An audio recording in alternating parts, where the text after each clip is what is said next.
Welcome to Beyond the Needle, a physician's guide to increasing COVID-19 vaccination rates, brought to you from the Illinois Academy of Family Physicians through the Illinois Vaccinates, or IVAC, grant.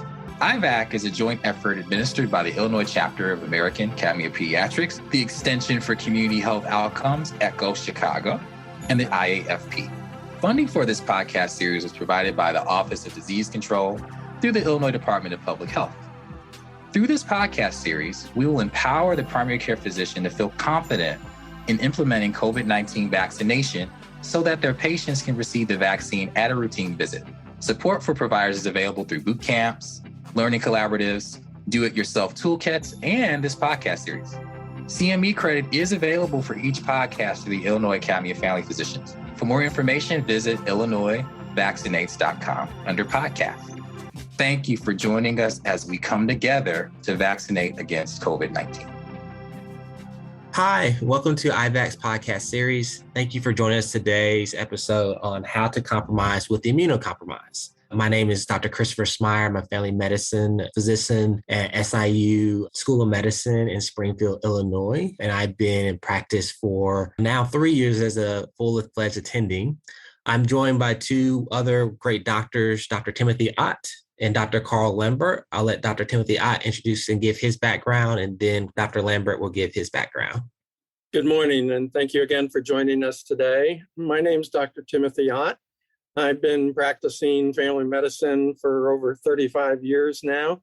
I'm currently an academic family doc with SIU Quincy Family Medicine Residency and enjoy working with patients from all backgrounds, and the care of people who are immune compromised is near and dear to my heart. Carl, you want to introduce yourself? Yeah, absolutely. Greetings to everyone who is listening. My name is Carl Lambert. I'm a family physician, been practicing for about 10 years, and I'm an assistant professor of family medicine at Rush Medical College in Chicago, Illinois. See patients of a variety of backgrounds, and also, as we'll probably discuss later, immunocompromised has lately been something that's been near and dear to my heart as well. Thanks for that introduction, Carl. So the reality is no one is immune to COVID affecting their lives in some sort of way. And when we think about the immunocompromised, we want to talk today and cover sort of how personal challenges can be for people who have loved ones and friends who are dealing with various illnesses that compromise their immune system. We're also going to talk about some various treatment options for those that have moderate and severe immunocompromised states, as well as talking about sort of the experience and challenges of patients with the things that they're having to weigh and think through. And so, as alluded by all three of us, is that we all have loved ones who have immunocompromised states.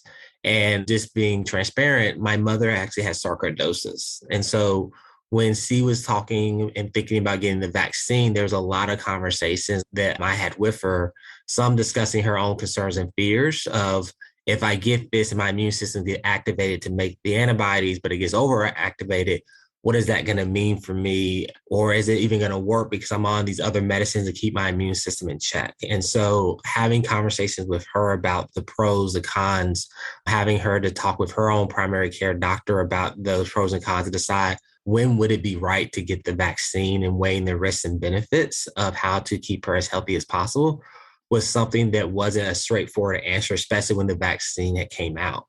Thankfully, we have more information now, so that there's a little bit better understanding and guidance for people who are immunocompromised. But this is something that requires a lot of conversation and nuance to make sure that people understand sort of how to walk that fine line that often people are having to do. Tim, would you like to share your own personal relationship with people who have immunocompromised states? Yes, thank you, Dr. Smyre. My daughter, who's 32 years old, has an inflammatory arthritis that affects her a lot. So she's on methotrexate to suppress her arthritis.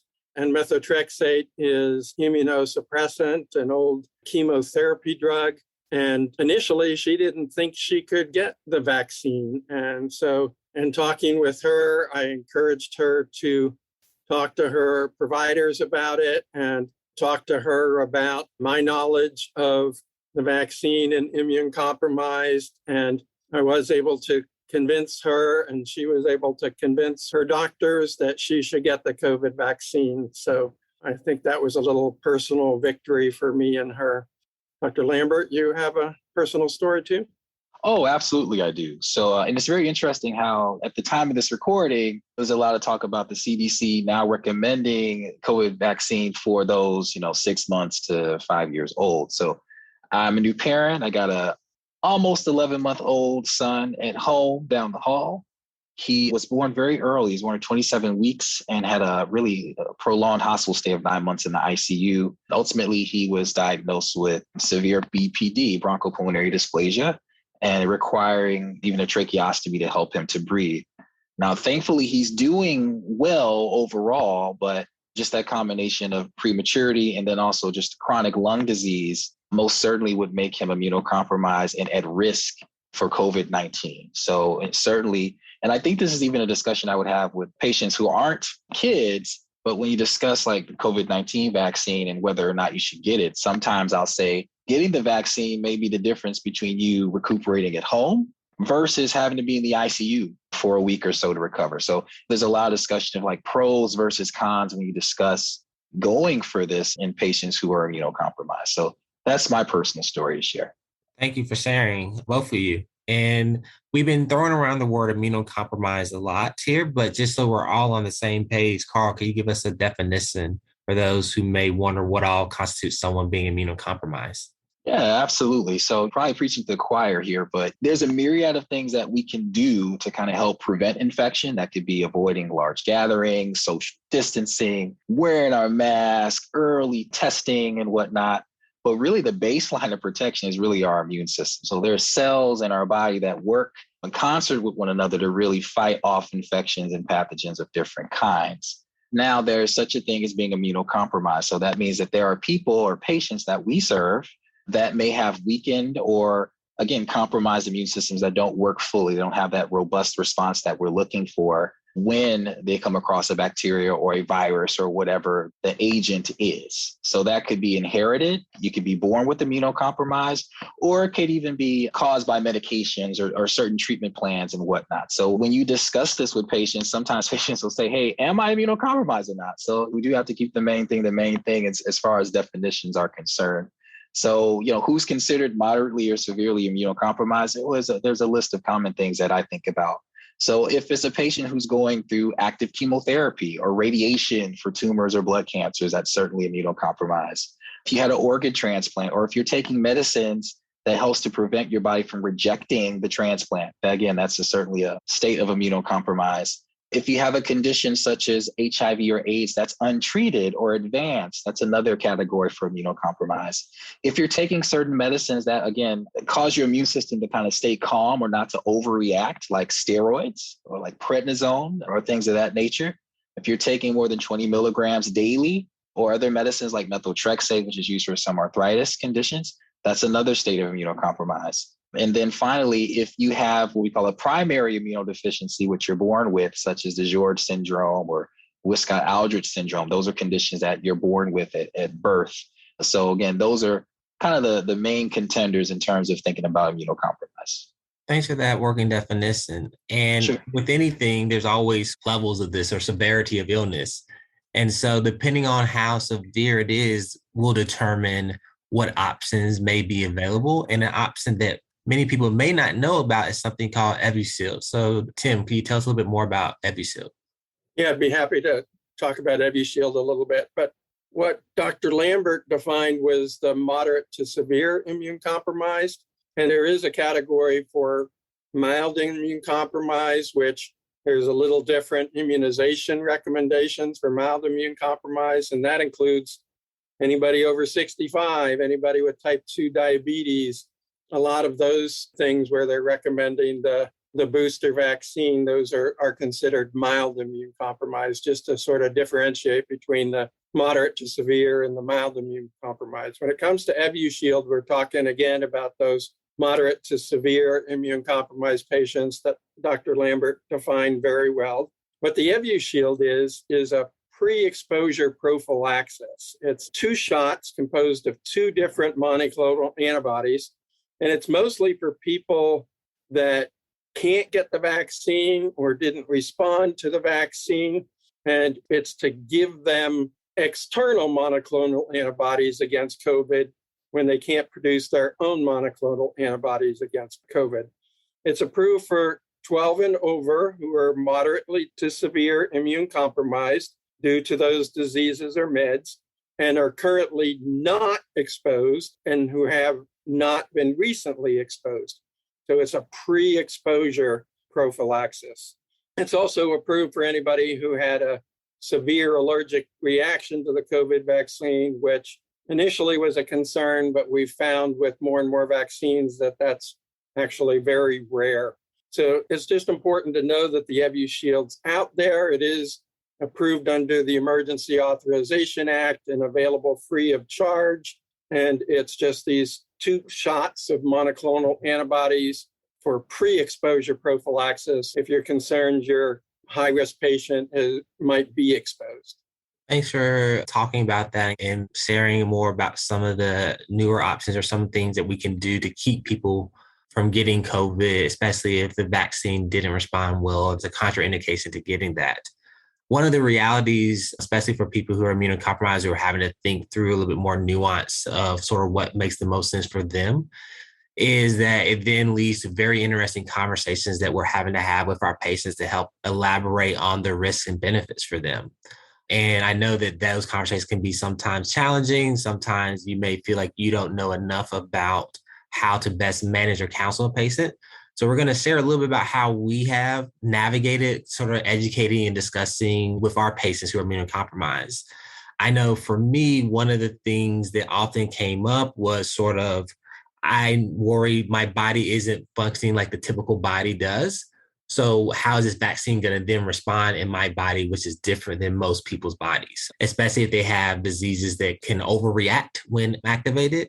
And many of them were so afraid of having another flare-up or doing anything that would cause a flare-up. They have strong hesitancy to getting the vaccine, which activates the immune system. And so one of the things that I found helpful was validating those concerns, helping to explain and make sure that they really did understand how the vaccine worked, risks and benefits, and then sort of reassuring them now that we have more people who have gotten vaccinated with various diseases. But before that, I would say those are legitimate questions. Why don't we talk with a specialist who may be more focused in that area to sort of see what their thoughts are and see if they're also in agreement with getting the vaccine. And what I found for a lot of my patients was letting them talk to a specialist or someone that's a little bit more focused in that particular area of disease gave a lot of reassurance with what we would be looking for, how we would respond if something happened unexpectedly. And then that was enough to sort of move them forward with getting the vaccine, as well as helping them understand that because of their immunocompromised state, they were actually a higher priority and not someone that should avoid the vaccine altogether. But that was my approach. Carl, how did you approach your patients in educating and discussing the vaccine with them? Yeah, I mean, I couldn't agree more. I'm sitting here nodding my head to everything that you're saying. But I think one of the first barriers that I faced was like letting patients know that, hey, this is an option for you. You're not to be just counted out. Actually, the vaccine has you in mind as well, right? So there may be some extra steps. There may be some extra monitoring that's involved or extra conversations. But again, a lot of times I had to convince patients that, hey, this is for you too. This isn't just for me or any other patient. This is also for you. And it can add extra protection that you particularly may need, right? So a lot of times it was making a case with the patient that this is a good idea and not just to shut it down right away. And then also to your point, being transparent and acknowledging that it's a decision that's not to be taken lightly. So a lot of times I'm not going into the office visit and saying, are you going to do the shot or not? It's more of a, hey, let's discuss this on an individualized basis. So, I have several patients with, say, rheumatoid arthritis or lupus, where we discuss like, okay, what would this look like for you in terms of getting the vaccine? Because we want to make sure that we keep you out of the hospital, but we also don't want to cause flares, right? So that's where getting a third party, like a specialist involved into that nuanced conversation can really be helpful and give that patient the confidence to move forward. Again, like discussing risk versus benefits. And then again, being honest about, hey, this may require extra boosters down the line.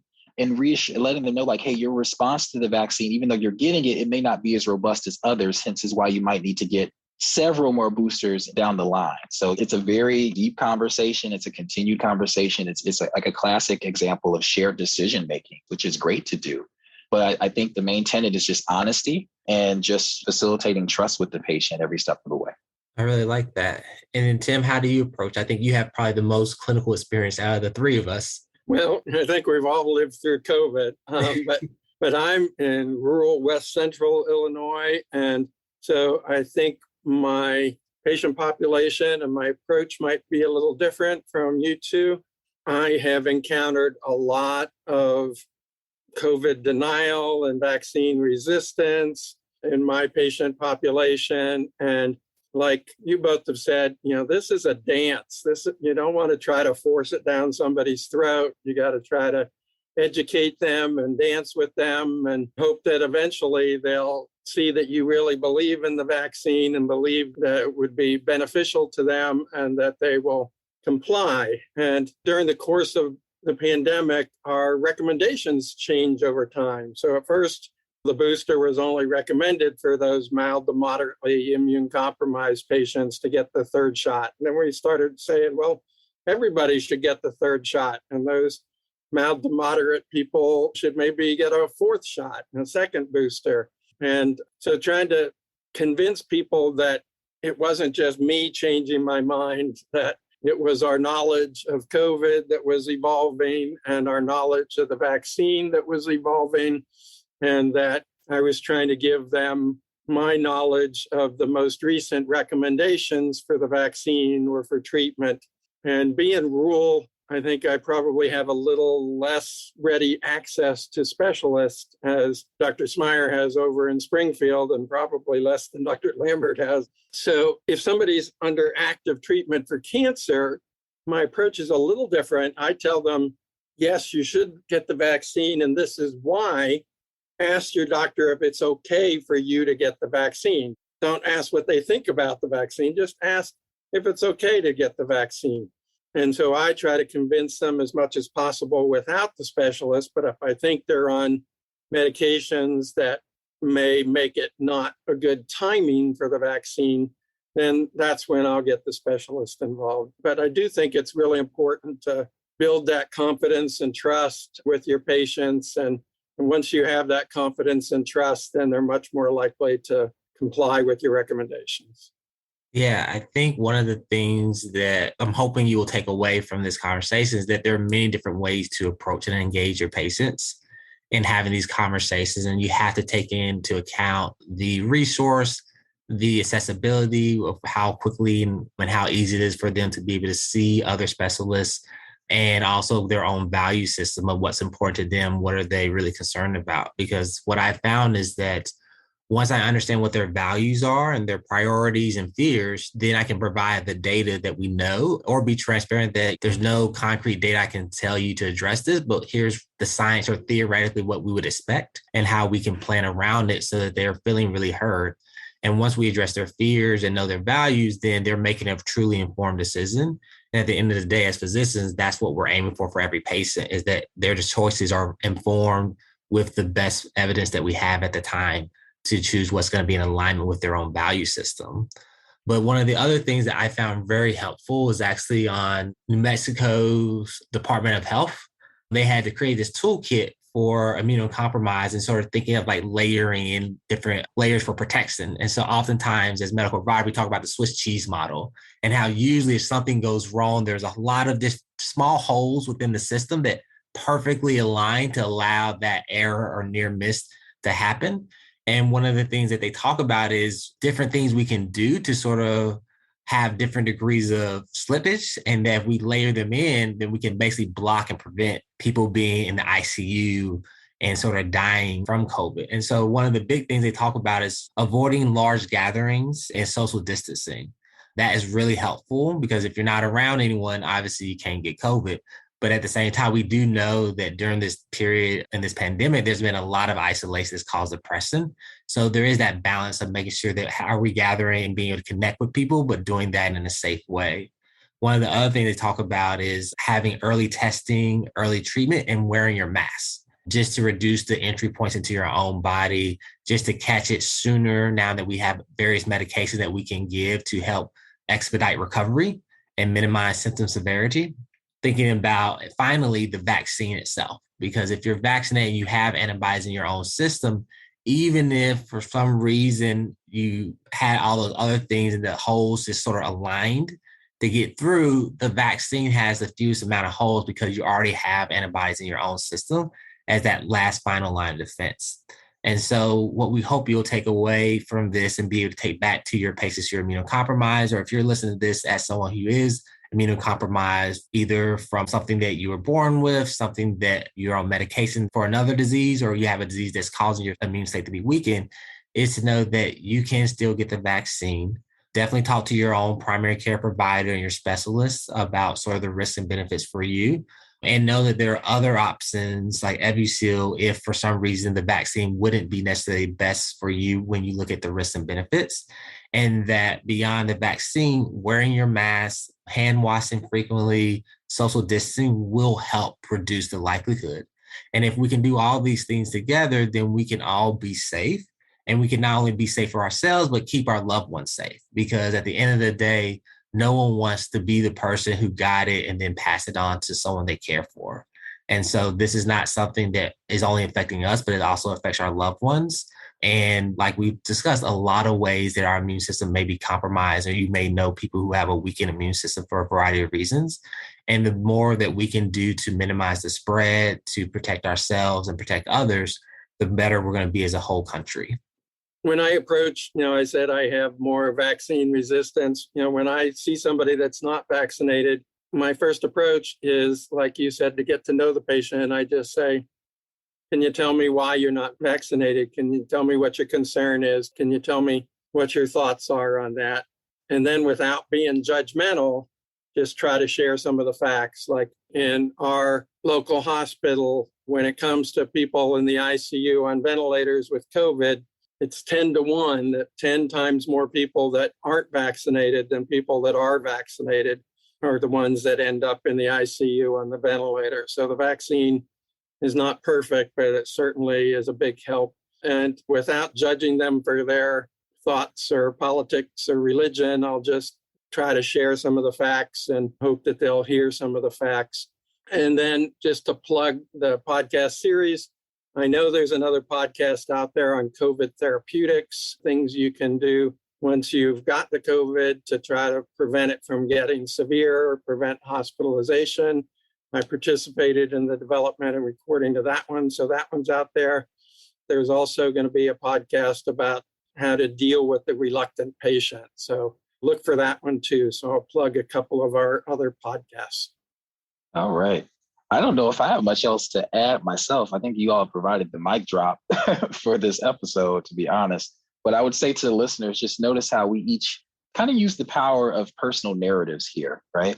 So it's important to know the data, but also don't be afraid to use personal narratives. I know physician endorsement of vaccines in and of itself is very helpful to move patients in the right direction to get the vaccine themselves. But oftentimes using personal stories with your patients, again, facilitates trust, and it conveys to them that you do very much so believe in the vaccine, and you're not just pushing it, but you actually are coming from a place of concern.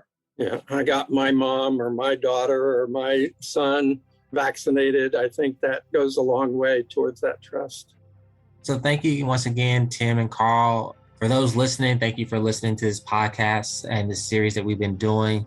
Definitely let us know if you have questions. We're more than happy to try to connect you with resources, respond to those questions so that you can be encouraged, empowered, and equipped with knowledge and the resources you need to continue to provide excellent care to your patients that you serve in your respective communities. Thank you, everyone.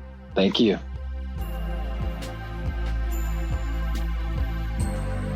Thank you to our expert faculty and to you, our listener, for tuning into this episode.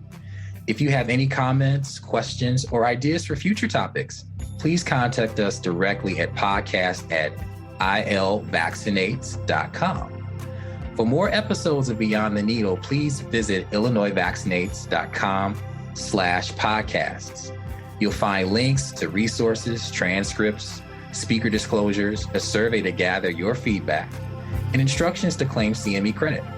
Subscribe to this podcast series on Healthcare Now Radio, Spotify, Apple, Google Play, or any of the major podcast platforms. Please follow the Illinois Vaccinate Project on Facebook, Twitter, Instagram, and LinkedIn Thank you again. We hope you tune into our next episode.